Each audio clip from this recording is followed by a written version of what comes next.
이사야 40장 12절부터 31절 말씀입니다. 이사야 40장 12절입니다. 같이 봉독하겠습니다. 누가 손바닥으로 바닷물을 헤아렸으며 뺨으로 하늘을 쟀으며 땅에 뒷거를 대에 담아 보았으며 접시 저울로 산들을 막대 저울로 언덕들을 달아 보았으랴. 누가 여호와 영을 지도하였으며 그의 모사가 되어 그를 가르쳤으랴. 그가 누구와 더불어 의논하셨으며 누가 그를 교훈하였으며 그에게 정의의 길로 가르쳤으며 지식을 가르쳤으며 동달의 도를 보여 주었느냐. 보라, 그에게는 열방이 통의 한 물방울과 같고 저울의 작은 티끌 같으며 섬들은 떠오르는 먼지 같으리니 레바논은 땔감에도 부족하겠고 그 짐승들은 번제에도 부족할 것이라. 그의 앞에는 모든 열방이 아무것도 아니라 그는 그들의 없는 것 같이 빈 것 같이 여기시느니라. 그런즉 너희가 하나님을 누구와 같다 하겠으며 무슨 형상을 그에게 비기겠느냐. 우상은 장인이 부어 만들었고 장색이 금으로 입혔고 또 은사슬을 만든 것이니라. 궁핍한 자는 거제를 들을 때에 썩지 아니하는 나무를 택하고 지혜로운 장인을 구하여 우상을 만들어 흔들리지 아니하도록 세우느니라. 너희가 알지 못하였느냐? 너희가 듣지 못하였느냐? 태초부터 너희에게 전하지 아니하였느냐? 땅의 기초가 창조될 때부터 너희가 깨닫지 못하였느냐? 그런 땅이 궁창에 앉으시나니 땅에 사는 사람들은 메뚜기 같으니라. 그가 하늘을 차일같이 펴셨으며 거주할 천막같이 지셨고 귀인들을 폐하시며 세상의 사사들을 헛되게 하시나니 그들은 겨우 심기고 겨우 부러졌으며 그 줄기가 겨우 땅에 뿌리를 박자 곧 하나님이 입김을 부시니 그들은 말라 해오리 바람에 불려가는 촉에 같도다. 그러고 하시니가 이르시되 그런즉 너희가 나를 누구에게 비교하여 나를 그와 동등하게 하겠느냐 하시니라. 너희는 눈을 들어 높이 들어 누가 이 모든 것을 창조하였느냐 보라. 주께서는 수요대로 만상을 이끌어내시고 그들의 모든 이름을 부르시나니 그의 권세가 크고 그의 능력이 강함으로 하나도 빠짐이 없느니라. 야곱아 어찌하여 내가 말하며 이스라엘아 내가 이르기를 내 길은 여호와께 숨겨졌으며 내 송사는 내 하나님에게서 벗어난다 하느냐. 너는 알지 못하였느냐? 듣지 못하였느냐? 영원하신 하나님 여호와 땅가에 창조하신 이는 피곤하지 않으시며 곤비하지 않으시며 명철이 한이 없으시며 피곤한 자에게는 능력을 주시며 무능한 자에게는 힘을 더하시나니 소년이라도 피곤하며 곤비하며 장정이라도 넘어지고 잡스러지되 오직 여호와를 앙마한 자는 새 힘을 얻으리니 독수리가 날개치며 올라감 같을 것이요 다른 박질하여도 곤비하지 아니하겠고 걸어가도 피곤하지 아니하리로다. 아멘. 할렐루야. 우리가 하나님 말씀대로 살면 하나님께서 말씀대로 이루어 주십니다. 우리는 내 생각과 계산을 가지고 살 때가 너무나 많습니다. 유대 백성들이 바벨론 포로에 끌려갔을 때에 하나님은 선자들을 통해서 70년 만에 다시 조국으로 돌아온다 이렇게 예언을 했습니다. 그러나 많은 사람들이 이 예언을 받아들이지 못했습니다. 그러나 하나님께서는 때가 되매 고레스란 왕을 세워가지고 유다 백성들이 바벨론 포로에서 그렇게도 그리워하던 조국 예루살렘으로 돌아오게 하십니다. 누가 하십니까? 하나님이 하십니다. 바벨론이라는 나라는 그 당시 가장 강대한 나라였습니다. 오늘날 같으면 미국 같은 나라, 아니면 중국 같은 나라였습니다. 중국 같은 나라라고 하는 게 더 좋겠네요. 이 바벨론 나라는 다른 나라를 쳐들어가서 착취하고 무력으로 억압하고 사람들을 죽이고 아주 무지막지한 나라였습니다. 하나님께서는 이 바벨론을 폐하십니다. 키루스라는, 성경엔 고레스라고 되어 있는데요, 이 왕을 세워가지고 BC 539년에 바빌론은 망하게 됩니다. 벨사살 왕, 그 후대에 망하게 되죠. 하나님께서 망하게 하신 거죠. 고레스 왕은 칙령을 내려가지고 각 나라 백성은 자기 족으로 돌아가라. 유다 백성들도 이제는 고레스의 칙령에 의해서 족으로 돌아오게 됩니다. 하나님께서 이미 예언해 놓으셨어요. 세상의 인간의 생각과 말들은 풀과 같이 다 시들고 마릅니다. 하나님 말씀은 영원합니다. 하나님 말씀대로 살면 하나님께서 다 책임져 줍니다. 근데 우리 자꾸 인간의 계산을 하죠. 재정도 하나님의 계산법이 중요합니다. 하나님은 보리떡 5개와 물고기 2마리로 5,000명을 먹이고도 12광주를 남으셨어요. 저에게 오셨던 반무피터 목사님은 하나님의 계산법이라는 걸 가지고 재밌게 하시더라고요. 5 더하기 2는 이코로 5,000 더하기 12. 우리 인간의 계산법은 이게 뭐 모순된 이런 계산법이냐 싶은데, 하나님의 계산법은 인간의 계산법하고 다른 거예요. 하나님 대단한 분이에요.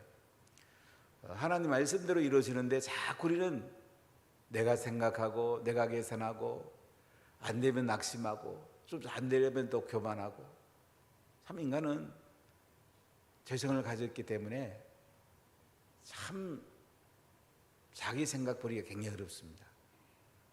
하나님은 온 우주 역사를 말씀대로 창조하셨고 말씀대로 통치하시고 또 말씀대로 결론을 내십니다. 우리 자녀를 어떻게 하면 가장 축복하는 것이겠어요? 말씀 전수하는 거죠. 성령밖에 하는 거죠. 적어도 그들이 11조 신앙을 가져야죠. 자녀가 돼갖고 돈 벌어가지고 11조도 안 드린다면 그 자녀 잘못 키운 겁니다. 자, 돈 때문에 그런 게 아니에요. 자녀를 바로 키워야 돼요. 현대인들이 가장 관심 갖는 게 돈인데, 이 돈을 가지고 통치하시고 주시기도 하고 빼앗기도 하는 분이 하나님이세요. 하나님의 손바닥에 모든 게 있는 거예요. 그래서 유다 백성들이 이제 바벨론 포로 생활 70년을 뒤로 하고 족으로 돌아옵니다. 근데 놀란 일은 하나님께서 그들을 인도하십니다. 하나님께서 유다 백성들을 길을 내시고 성령으로 그들과 함께 한다고 말씀합니다. 우리 이사야 1장부터 39장까지는 보면 심판의 초점이 있어요. 하나님 말씀대로 안 살면 심판한다. 한마디로 그 내용입니다. 그래서 하나님 말씀대로 안 살면 니들이 바벨론 포로로 잡혀간다. 아주 인생은 간단합니다. 말씀대로 살면 하나님이 내 인생 다 책임집니다. 우리가 제일 중요하게 생각하는 자녀도 책임져주고 물질도 책임져주고 가정도 책임져주고, 말씀대로만 살면 염려할 거 아무것도 없습니다. 근데 말씀대로 안 살면서 자꾸 요행을 바라니까 이 세상 가치가 아니잖아요. 하나님은 그렇게 하시는 분이 아니에요. 말씀의 길을 따라서 하나님은 우리를 이끌어 가십니다. 우리가 서울 가는 KTX나 수소 가는 SRT를 타도 선로가 있어요. 말씀의 선로가 있는 거예요. 예수님께서 운전하십니다. 우리는 다 있기만 하면 돼요. 아주 간단해요. 성령의 동력으로 우리는 서울에 도착할 수가 있습니다. 아주 인생 간단합니다. 고민하고 염려할 거 한 개도 없어요. 자꾸 내가 뭐 하려고 그러다가 넘어지고 자빠지고 힘들어하고. 인간 생각하니까 그렇게 되는 거예요. 아주 간단해요. 인류의 모든 역사는 말씀대로 이루어집니다. 그들은 조국에 돌아올 때 얼마나 기뻤겠어요. 얼마나 말로 표현할 수가 있겠습니까? 죄 짓고 잘못해갖고 감옥에 한 1년이다 나올 때도 얼마나 기쁘겠어요. 군대 생활 2년 3년 하고 나와도 사람들이 얼마나 기뻐합니까? 근데 바벨론 포로 70년 동안 남은 나라에 잡혀 있다가 돌아올 때 얼마나 기뻤겠어요. 우리나라가 일본에 35년 동안 압제를 당했는데 그 해방의 기쁨이 얼마나 컸습니까? 말로 표현할 수가 없죠. 그들은 돌아오면서 하나님을 찬양하지 않을 수가 없고요. 참 놀란 일은 하나님께서 평지를 만드시고 그들의 걸음을 이끌어 주시고 하나님이 인도해가지고 그들은 조국 예루살렘으로 돌아오고 있는 것입니다. 하나님이 인도하고 계신 거예요. 하나님은 역사의 기획자이시고요. 하나님은 역사의 주관자이시고요. 하나님은 역사의 성취자이십니다. 다 하나님의 손바닥에 있는 거예요. 아주 인생이 간단해요. 인생은 하나님의 모든 통치 가운데 우리를 이끌어 가세요. 말씀대로 성취되는 겁니다. 조급해할 필요도 없고 염려할 필요도 없고 말씀의 레일만 따라가면 돼요. 그것도 예수님이 운전하는 차를 탔는데 얼마나 편안합니까? 염려할 게 뭐가 있습니까? 성경은 아무것도 염려하지 말라고 그래요. 그들은 조국에 들어오면서 기쁨의 노래를 부릅니다. 또 왕이 보내신 그 전령의 그 영광스러운 은혜 가운데 그들은 시온을 향해서 오게 됩니다. 하나님께서는 강한 자로 나타나기도 하시고 양떼를 안으시고 먹이시고 아주 아버지같이 어머니같이 하나님은 유다 백성들을 앞에서 이끌고 예루살렘으로 돌아오게 되시는데요.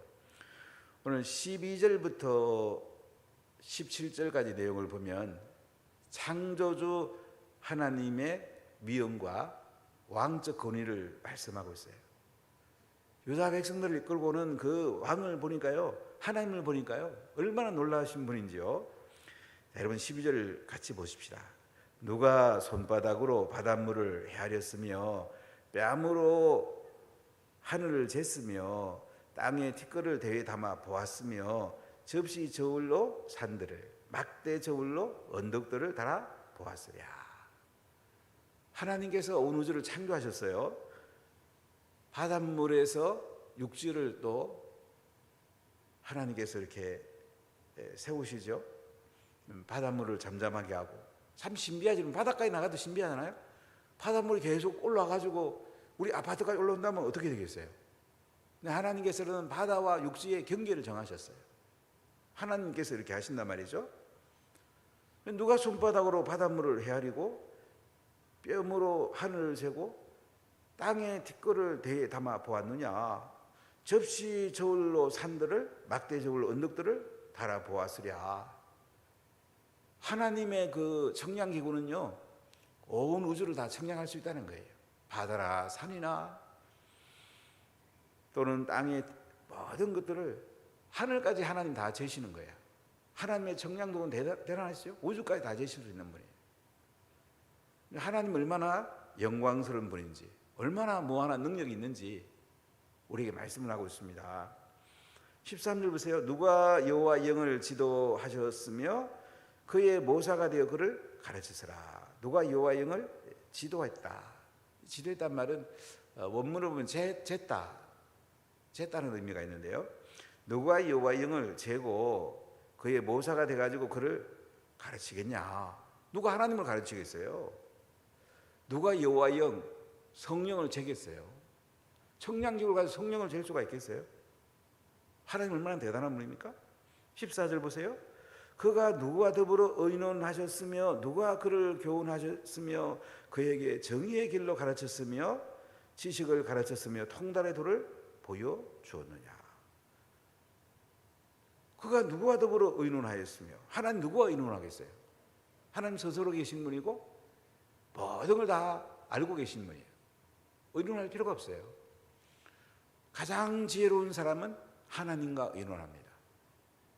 성령님과 의논해요. 하나님께서 뭐 놀라운 일을 행하시는 거죠. 누가 그를 교훈하였으며 누가 하나님을 교훈하겠습니까? 그에게 정의의 길로 가르쳤으며 누가 하나님의 정의의 길로 가르치겠어요? 그분 자체가 미시파트, 정의이신데요. 지식을 가르쳤으며, 히브리 다하트라 단어를 쓴대요. 누가 하나님 앞에 지식을 가르치겠어요? 통달의 벌을 보여주겠어요? 하나님 대단한 분이죠. 하나님을 어떻게 청량하고 하나님을 어떻게 가르치고, 하나님이 그렇게 대단한 분이란 말이죠. 그러니까 바벨론 포로에 잡혀가도 하나님께서 때가 되면 그들이 용서를 빌 때에 그들을 조국으로 돌아오게 하신단 말이죠.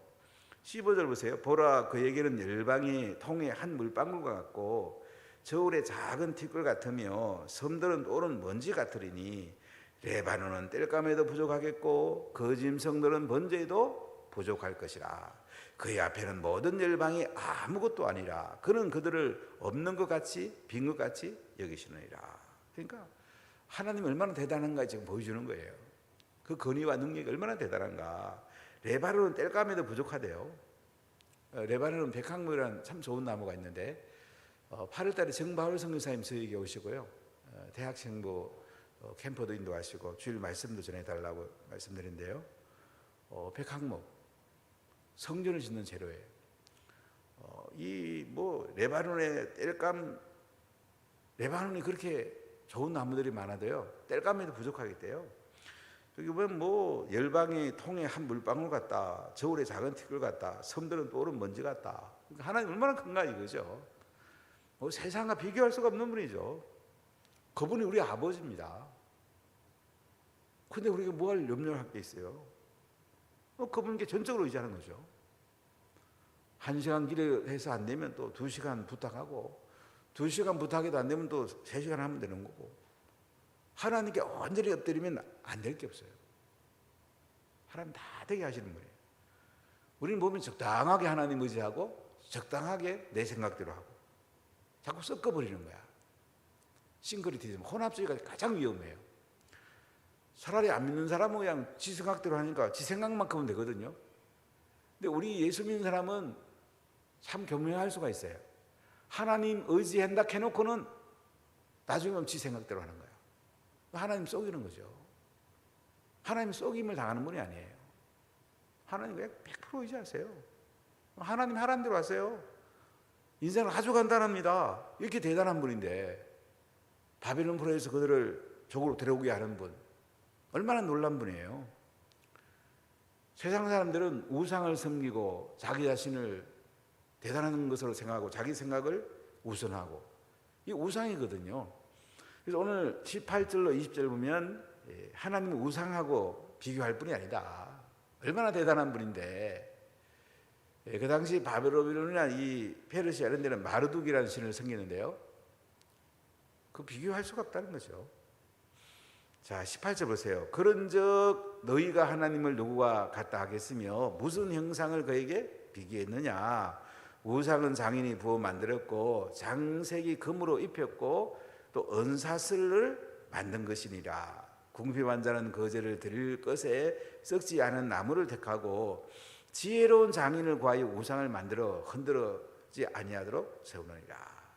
그러니까 사람들은 자꾸 우상을 섬기려고 그래요. 우상이 멀리 있는 뭐 절에 가면 그 불상이라든지 뭐 저 성황당이는 이것만 얘기한 게 아니고 가장 큰 우상은 내 생각이에요. 내 생각. 건강한 재정에 대해서 말씀을 전했더니 저는 하나님의 시각에서 돈을 봐야 된다, 그 얘기를 하고 싶은 거예요. 하나님의 시각에서 보면 돈이라는 게 하나님께서 주시고 하나님께서 원한대로 쓰시고 아주 간단해요. 아주 간단합니다. 자녀에게 10분의 1을 하나님께 드리도록 훈련하는 거 정말 중요해요. 오늘날 돈을 우상처럼 여기기 때문에 그 자녀들이 돈이 우상이 안 되도록 자녀를 가르치는 것이 굉장히 중요해요.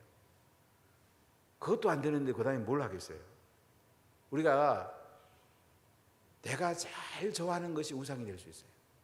내 생각, 내 취미, 자녀, 돈, 세상에 내가 사로잡혀 있는 것들이 있어요. 이거 말씀 앞에 내려놔야 돼요. 세상에 하나님 앞에 대단한 게 뭐가 있어요? 인생은 간단합니다. 하나님께 엎드리면 되는 거고, 말씀의 레일을 따라가면 되는 거고, 성령 받고 예수님의 인도를 받으면 되는 거 아주 간단해요. 그러니까 이제 유다 백성들이 가나안 땅에 들어가서도 농사가 잘 된다는 그 바알신, 천둥의 신, 뭐 그거 비준다고 막 그것도 섬기고, 하나님 가만둡니까? 포로 잡아가 뿌리죠. 우리 인생 아주 간단합니다. 정말 하나님 신뢰하십시오. 말씀 그냥 따라가십시오. 아주 간단해요. 정말로 자녀에게 말씀 잘 전수하십시오. 안 그러면 나무 자녀 되고요, 나중에는 저주받는 자녀도 될 수 있어요. 저주가 딴 거 아니에요. 세상대로 사는 게 저주죠. 자, 그래서 하나님께서는 이제 유다 백성들을 향해서 앞으로 우상 섬기지 말라는 거죠. 하나님과 비교할 수 없는 이 우상을 왜 섬겨요? 하나님을 온전히 바라보라는 거죠. 자, 그러면서 21절부터 31절까지는 하나님만 앙망하라는 거예요. 자, 21절부터 우리 한번 봅시다. 너희가 알지 못하였느냐, 너희가 듣지 못하였느냐, 대초부터 너희에게 전하지 아니하였느냐, 땅의 기초가 창조될 때부터 너희가 깨닫지 못하였느냐, 그는 땅 위 궁창에 앉으시나니 땅에 사는 사람들은 메뚜기 같으니라. 그가 하늘을 자일같이 펴셨으며 휘장같이 펴셨으며 거주할 천막같이 지셨고 귀인들을 배하시며 세상의 서사들을 헛되게 하시나니 그들은 겨우 심기고 겨우 부러졌으며 그 줄기가 겨우 땅에 뿌리를 박자 곧 하나님이 입김을 부으시니 그들은 말라 해오리 바람에 불려가는 촉에 같도다. 그러하시니가 이르시되 그런즉 너희가 나를 누구에게 비교하여 나를 그와 동등하게 하겠느냐 하시니라. 너희는 눈을 높이 들어 누가 이 모든 것을 창조하였나 보라. 주께서는 수요대로 만상을 이끌어내시고 그들의 모든 이름을 부르시나니 그의 권세가 크고 그의 능력이 강함으로 하나도 빠짐이 없느니라. 참 하나님 대단한 분이죠. 하늘을 휘장 쳐놓으시고요, 또 거주할 천막을 쳐놓으시고요, 모든 게 하나님 거예요. 하나님의 모든 그런 아래 있는 거예요.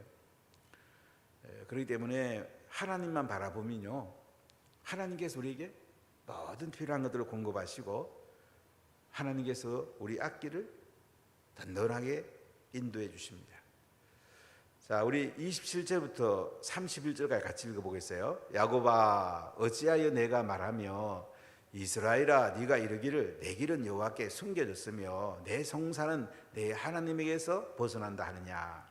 너는 알지 못하였느냐, 듣지 못하였느냐. 영원하신 하나님 여호와 땅가에 창조하신 이는 피곤하지 않으시며 곤비하지 않으시며 명철이 한이 없으시며 피곤한 자에게는 능력을 주시며 무능한 자에게는 힘을 더하시나니 소년이라도 피곤하며 곤비하며 장정이라도 넘어지고 쓰러지되 오직 여호와를 앙망하는 자는 새 힘을 얻으리니 독수리가 날개 치며 올라감 같을 것이요 다른 박질하여도 곤비하지 아니하겠고 걸어가도 피곤하지 아니하리로다. 아멘. 우리가 이제 예수님 믿는데 저는 이렇게 오랫동안 목회를 해보니까요, 많은 사람들이 자기 생각에 함정에 빠질 때가 굉장히 많이 있어요. 특히 처음 믿을 때의 3년이 굉장히 중요합니다. 어느 목사님께 말씀을 배웠는가 굉장히 중요해요. 어느 교회 다니는가 굉장히 중요해요. 제가 목회를 해보니까요, 왜 그러냐면 처음에 그 말씀을 받을 때에 그것이 말씀을 보는 또 기준이 될 수가 있어요. 이 말씀 해석이 중요하거든요.